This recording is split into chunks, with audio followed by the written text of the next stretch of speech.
After the door closed shut behind them, Wyatt, Sunset, and Mew found themselves standing on top of a large rocky hill in the middle of the forest as the sun had now risen a little bit over the horizon. The two of them stood there for a bit before they both took in a massive breath of fresh air as they felt as though they had been holding their breath since the ritual ended. Wyatt took in a little more as he was still a little shaken up as seeing 3 people die in front of him within such a short period of time. If he didn't realize it before, he now truly understood just how dangerous and evil the cults that Mew mentioned were, and that it felt like a weight on his shoulders lifted now that both he and Sunset had gone out without issue. "Hey Wyatt, are you doing okay?" Mew asked in an attempt to break the silence. "With witnessing 3 people die just moments ago and leaving me somewhat shook, other than that, I guess I'm fine." "Well, I guess that's good," Mew said with uncertainty. "Oh, now that we're out of here, you don't have to look like that anymore. So let me just quickly..." Mew held out its arms towards Wyatt again as its eyes began to glow white with its hands also beginning to glow. A white light surrounded Wyatt once again before it completely covered him, and when it faded away, he was now back to normal. "Thanks, Mew." "You're welcome. Now let's get down from here and see if we can find a town or something," Mew said as it floated towards the side of the rocky mountain where they were by. Following Mew, Wyatt saw a few sets of stairs that led down the hill and went down them. After getting down the last staircase and now walking on grass, Wyatt went around the rocky hill and saw Mew waving to him and pointing at a path that led through the forest. Walking over to Mew, the 3 of them began heading down the path as Mew and Wyatt began talking. "So, any idea where we might be?" Wyatt asked. "Not necessarily. Never really been anywhere in the eastern part of Torrent, so your guess is as good as mine." "Well, I guess that kinda answers my question. Where do you usually stay then?" "Mostly around the north half of Torrent. The thing is, I actually only came here recently, roughly a month or 2 ago." "Really?" "Yep. Mostly hanging around the Kanto region and a little bit of Johto as well. I do know a few mythicals that tend to hang around here sometimes, so I got curious one day and came here myself to see what's so interesting about this region." "What other mythicals do you know?" "Well, there's Celebi, who's somewhat shy but is really kind. I know Shaman hangs out in the southern half, somewhat energetic, and I suppose the word sporty also best describes him, as he's very playful. The only other one I know personally is Manaphy, who's quite the matchmaker, always loving to put humans and Pokemon in imaginary relationships," you said with a giggle. "Huh. I guess Torrent is some sort of tourist spot for mythicals, I guess. What about you? Do you have any memories of any friends or know anyone personally?" Mew asked. Wyatt tried to see if he could remember anyone, whether it be a close friend or an acquaintance, though he had no luck. What really worried him was the fact that he couldn't remember if he has any family members or not. "Afraid not. I don't even know if I have any family members here in Torrent or anywhere else." "Oh. Then I guess we'll just have to see if anyone knows who you are," Mew said before they noticed what appeared to be a trail post with signs on it. "Wyatt, check it out." Wyatt noticed the post and quickly made his way over to it with Mew right behind him. Looking at the sign, he saw 2 arrows on it, with one pointing down a split in the trail that went left that said Telnor Town, while the other pointed towards where the path continued and said Telnor Cave. "Looks like there's a town nearby. At least we're not in the middle of nowhere," Wyatt said. "Looks like it. It doesn't seem too far," you said as it looked down the split that went left and saw a clearing of the forest roughly half a mile out. "Alright, then let's hurry. The sooner we get to civilization, the better." They then took off down the split and towards where their clearing was. Along the way, Wyatt saw a few different Pokemon through the trees as they went down the path, and was surprised that he was actually able to recognize some of them. He recognized a large green caterpillar known as Caterpie as it climbed up a tree. He watched as a large yellow mouse with a lightning-shaped tail known as Pikachu ran through some tall grass, and he even spotted a purple gaseous orb known as Ghastly hiding within the shade of the trees as it was trying to scare a large brown chipmunk known as Petrat. It felt calming that Wyatt was able to remember so many different Pokemon with ease, familiarity that brought him comfort. Eventually, they reached the end of the trail and exited the woods where they found themselves in a small town where he could see 2 small ponds by the entrance he was at. A large red and white building nearby that Wyatt was able to remember was called a Pokemon Center. Pokemon trainers took their Pokemon to be healed and also served as shops where people could buy a variety of different things. Towards the left, there was a somewhat large brown building with a dome roof. Further into the town were various small houses where people lived. Lastly, towards the back of the town, there was a gray building with a red chimney that had windows lining it. "Well, looks like my job here is done. And, well, I need to get going," you said as they stood at the entrance. "Wait, you're leaving?" "Yeah, but don't worry. I have 2 last things I need to give you. First is this note," you said as a new note appeared in its hands. Could you read it?" "Kind of can't hold it at the moment," Wyatt said as he reminded Mew that he was still carrying Sunset. "Whoops, sorry about that." "It reads," you said as they began to read the letter. "This is the quartz flute, which will let you call upon Mew when needed. All you need to do is play a few simple notes and Mew will be summoned to assist and help you anytime you wish. Afraid that this might be the final time you hear from me, but just know that I wish for your safety and I'm watching over you. Good luck. Your benefactor. A flute? What flute? Wyatt asked. This one, he said as a flute appeared in their hands. And like the note says, all you need to do is play it, and no matter where I am, I will hear it come right to you. You can use it if you need my help, or if you just want to talk to me. Thanks, Mew, Wyatt said as Mew opened up his backpack and placed the flute inside, alongside the 3 books Wyatt had taken. Now that he was out of the base, he planned on reading them sometime soon. Alright, see you later, Wyatt. Oh, one last thing, don't tell anyone about me and that you can summon me, okay? Bye, Mew said as it waved before the air around it began to distort, and Mew disappeared as it teleported away. Wyatt smiled as he knew that he had someone, or in this case someone, to easily call upon if he ever needed help. He then turned towards town to head into it, only to stop as he saw someone running towards him. The person in question appeared to be a boy roughly about Wyatt's age, maybe even a year younger. He had white skin, dark green eyes, and a short platinum blonde hair that at times appeared to be pure white when the morning light shone on it a certain way. He wore a pale green hoodless jacket over a white shirt, red-brown sweatpants, and black tennis shoes. As he approached Wyatt, he was rapidly looking around as though trying to find something before he turned to Wyatt. I could swear I just saw Mew here just now, the boy said excitedly. Did you see it? Tiny pink Pokemon? Floating really close to you. Wyatt shook his head as he immediately did what Mew requested of him. Sorry, I didn't see a Pokemon near me. Oh, I could swear the boy said as he trailed off and looked around one more time before turning back to Wyatt. Anyways, my name's Damien. I'm an aspiring Pokemon trainer. And you are? I'm Wyatt. It's nice to meet you. Wyatt? Okay, got it. Oh, who's that you're carrying? Damien asked as he noticed Wyatt carrying Sunset. I don't really know. Will you believe me if I tell you something? Sure, I guess. Wyatt then explained how he had escaped the cult of Darkrai and managed to get Sunset out of there as well. How he had no memory to speak of, and that they had just gotten here. Making sure to slightly change the story here and there to make sure Mew wasn't included. You escaped from the cult of Darkrai? Damien exclaimed. Yeah, I was kind of hoping if anyone here recognizes me, as I don't know who I was or if there was anyone I knew that could help me. Sorry, but I'm afraid I don't recognize you. But escaping the cult is still a major deal. There have been reports of members of the cult of Darkrai being in Shade Forest. People have been shrugging them off as rumors, Damien said, though it was at this moment both Wyatt and Damien's stomachs gave off a loud growl and interrupted their conversation. Sorry, I haven't eaten breakfast yet, though I guess you also haven't as well. How about you come over to my house? I'm sure my mom and dad would be willing to let you eat with us, Damien said. Are you sure? Wyatt asked. Definitely. She can rest on the couch until she wakes up and we can learn who she is. Okay then, I guess lead the way. Damien led the 3 of them into town as they passed by the Pokemon Center and the building with the dome roof. Passing by through what appeared to be the heart of the town, Wyatt saw various streamers and banners hung up between light posts and trees. Some of the banners featured a face of someone with white skin, yellow hair, and green eyes. They eventually reached a house towards the edge of the town. Said house seemed to be a simple 2-story house with brown wooden walls and a yellow roof. Windows could also be seen on the 1st and 2nd floors and had curtains covering them. Damien opened the door and went inside with Wyatt and Sunset following closely behind them. They found themselves in a large room that acted as the 1st floor of the house, where everything was sectioned off and acted as its own room. To the left was a TV on top of a cabinet with a large couch sat in front of it. To the right was a table with 6 chairs surrounding it, as there was a small vase holding a couple of flowers. The back right corner of the room had a variety of kitchen appliances, such as an oven, stove, fridge, and microwave, as multiple cabinets lined the wall. Finally, a staircase leading to the 2nd floor could be seen in the back left corner, supposedly leading to where the bedrooms were. Standing in the kitchen were 2 people. First was a man with white skin, green eyes, and brown hair that was balding a little bit. He wore a long-sleeved white button-up shirt, brown khaki pants, and was wearing brown loafers. The other was a woman with white skin, brown eyes, and long blonde hair. She wore a purple short-sleeved shirt, short pink skirt around her waist with black shorts as well, and wore pink high heels. Mom, Dad, I'm home. We have guests, Damien called out as they entered the house. Yes? His father asked as he looked over at his son and Wyatt carrying Sunset. Damien, what have we said about inviting strangers into our home? His mother asked. Well, you see... Now, honey, I'm sure Damien had good intentions with inviting these 2 into our home. Speaking of, is she okay? Damien's father asked as he noticed Wyatt carrying Sunset. That's the thing. Wyatt and this girl escaped from the cult of Darkrai and just got to town.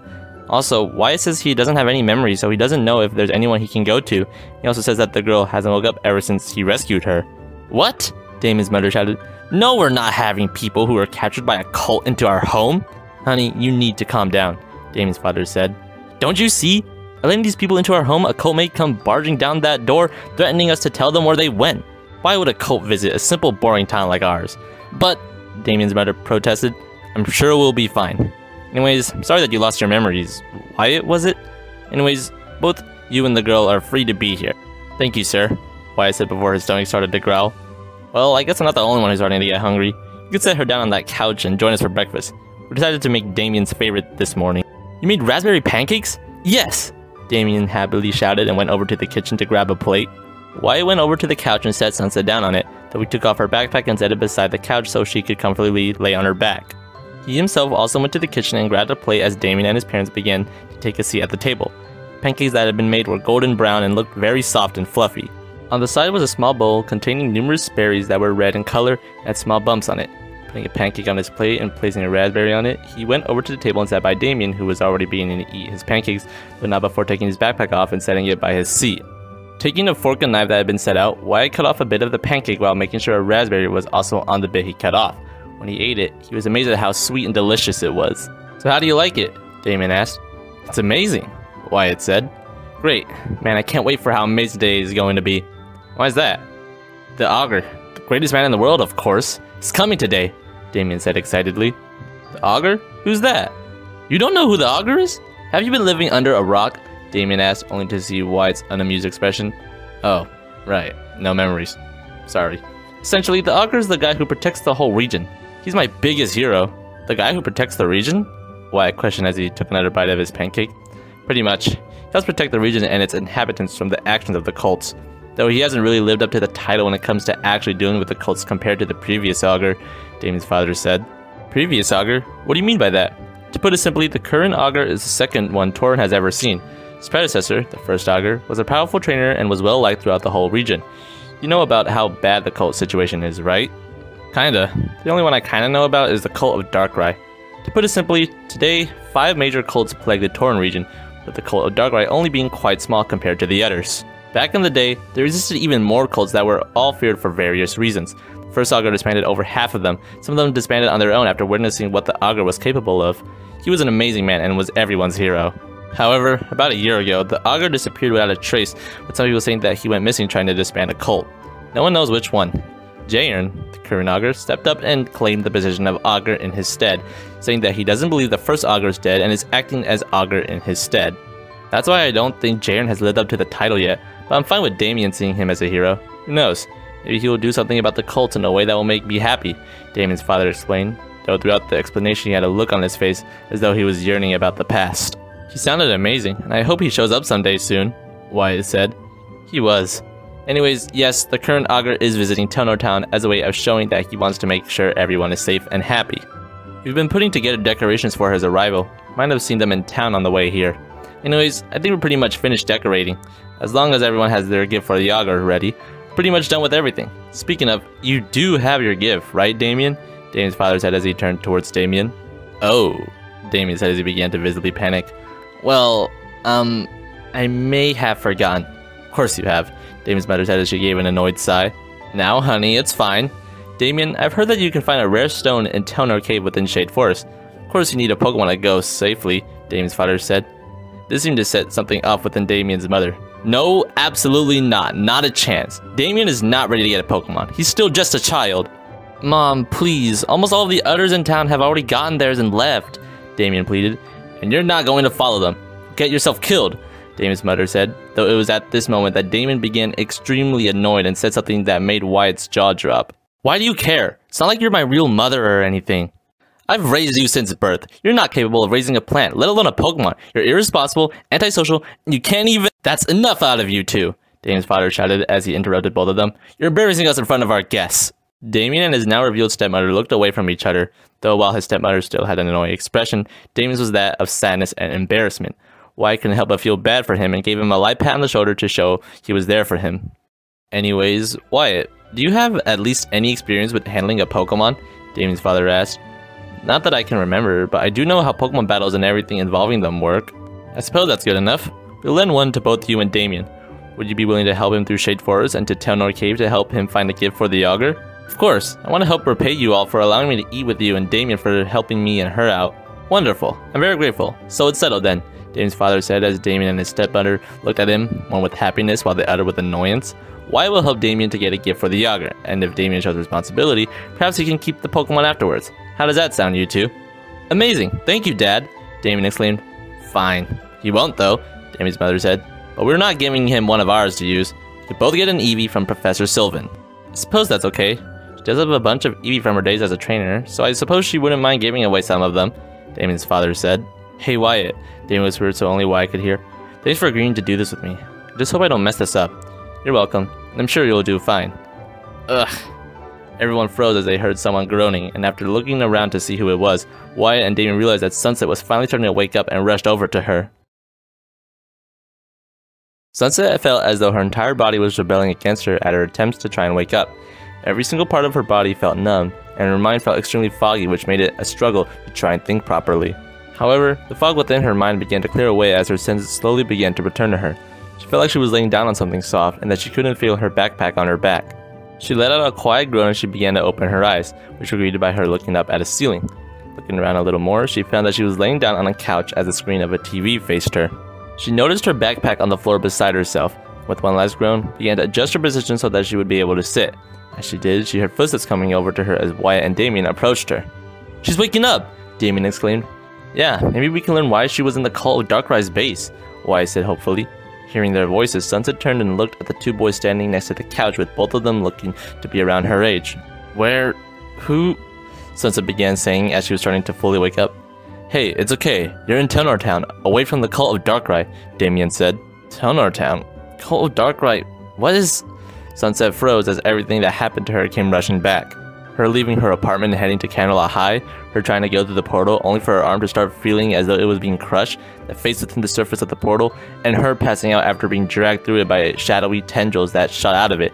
She shot up out of her seat and stood up. Whoa, hey, are you okay? Wyatt asked. I remember the weird shadow, the portal to Equestria acting weird, me being dragged through it. Sunset began rambling in a state of panic. What are you talking about? Sunset panicked as she realized she had been thinking aloud and accidentally mentioned the portal to Equestria. She also noticed how both Wyatt and Damien were human and how she still was one, so she thought that maybe she had been taken somewhere else within the alternate version of Equestria. Nothing. Where am I? Like I said, you're in Telnor Town. Wyatt got you out of the cult of Darkrai's base, and then two of you got here where I took you here to my house, Damien said. Yeah, we were wondering what you were doing locked up in that cell, Wyatt said. Wait, hold on. I was trapped in a cell by a cult? I don't remember that. So you were asleep, even before the cult locked you up? I don't know. All I remember is walking to CHS and passing out, Sunset said as she wanted to try and prevent talking about the portal. CHS? What's that? Damien asked. Canterlot High School. Speaking of, do you guys know the way back to Canterlot? Because from what you said, I'm apparently not there anymore. I'm probably not the person to ask that question, Wyatt said. Damien, is there any place called Canterlot? I've never heard of a place called Canterlot here in Torren. Maybe it's in another region, but even then, the name doesn't sound familiar. Wait, Torren? What's Torren? Sunset asked. Torren is the region we're in. Since there isn't anywhere named Canterlot here in Torren, maybe there's one in another region. Maybe it's in Unova, or Tandor. Hey, it might be in someplace in the Eldu region, Damien said. Sunset had trouble processing what Damien had said. She had taken a few history and geography classes during her time at CHS, but she's never heard of any regions or countries named Torren, or any of the other ones Damien had listed. She then came upon the realization that maybe she hadn't been taken somewhere else in the parallel version of Equestria, but to another world that, while similar, was completely different. This caused her to begin feeling a little lightheaded as she began to panic. I need to get some fresh air, Sunset said as she walked towards the front door of the house and exited. You two should probably go check on her. She looked like she was about to pass out, Damien's father said. Yeah, let's go follow her, and then we could go get a Pokémon from Professor Sylvan, Damien said as he rushed out the door. However, Wyatt took a little bit longer as he went to put on his backpack, and noticing that Sunset had left hers, grabbed it and followed Damien. Outside, Sunset began to simply walk around Telnor Town as she tried her best to calm down. It felt as though she was back at the moment of going through the portal to the alternate version of Equestria, and was scared as she didn't know where she was. And while she was still in a form where she was familiar with, what was unfamiliar was the new world she was in. Okay, calm down and just go over what you just learned. You were dragged to the portal to Equestria after something happened to it, and are now in a new world. You're still human, and you're able to understand them as they appear to speak English. The only real difference so far is that the regions that the boys listed are places you've never heard of. Is there anything else? Oh, sorry about that. Sunset trailed off as she had accidentally bumped into something small while walking, and when she looked down to see what it was, she found herself staring at a Pikachu who was also looking back up at her. What the? The Pikachu said as it looked up at her. Ah! Sunset fell down and backed away from the Pikachu as it looked at her in confusion, though it noticed someone behind her and ran off. There you are. You don't look like you're doing too good. Is everything okay? Damien asked.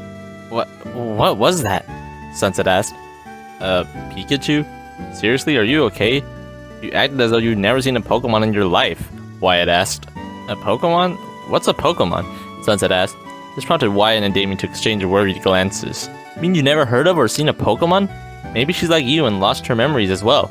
Maybe the Code of Darkrai did something to you both, Damien exclaimed. No, I can know what a Pokemon is and almost everything about them. All I can't remember is anything personal or even my past. If they did the same thing to her as they did to me, then she wouldn't have asked about this Canterlot place, Wyatt said. Guess I really am in another world, Sunset said as she accepted her situation and stood up. Wait, hold on. What do you mean by other world? Well, Sunset said as she thought out loud again. Seeing how they had both heard her and that she couldn't deny what she had said, Sunset decided to tell them about the alternate Equestria. The thing is, I'm not from this world. You're from another world? That's so cool! How did you get here? Damien asked with excitement. Wait, didn't you say something about a portal after you woke up? Wyatt asked as he remembered what she had said. Yeah, the thing is, there's a portal back in my world that allows me to visit another one, and I was hoping to ask a friend from that world for some help regarding some things happening at Canterlot High. But when I tried to go through it, something weird happened. Weird? How? Damien asked. Well, the portal is part of a statue, and all I need to go through it is just walk through the statue. But when I tried to, it felt as though my arm was being crushed. When I pulled it back out, the statue began to start getting darker. Then, I saw something looking at me through the surface of the portal. The next thing I knew, these weird tendrils shot out of the portal and dragged me through. The last thing I remember, before I passed out while being dragged by whatever those tendrils were attached to, just woke up earlier as it felt like my body wasn't responding to me, Sunset explained. I guess that's why you were passed out when I got you out of that cell. The Code of Darkrai probably found you after you got here and just put you in there, Wyatt said. Keep mentioning this Cult of Darkrai. Who are they? They're one of the 5 different cults here in the Tauren region who worship legendary and mythical Pokemon. They're known for being responsible for some of the bad things that happen here, but people like the Augur are fighting against them, Damien explained. Yeah, that's definitely something that would happen in my world. Well, I guess a lot of the stuff here is different than my world. What's your world like? Wyatt asked. I guess similar to this one. The technology looks about the same. Though you said those creatures are called Pokémon, right? Sunset asked, which Wyatt nodded his head, answering yes. Pokemon don't really exist in my world.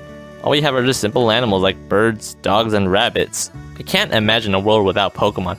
We wouldn't be here today if it wasn't for their help, Damien said. I guess, Sunset said before a somber expression appeared on her face.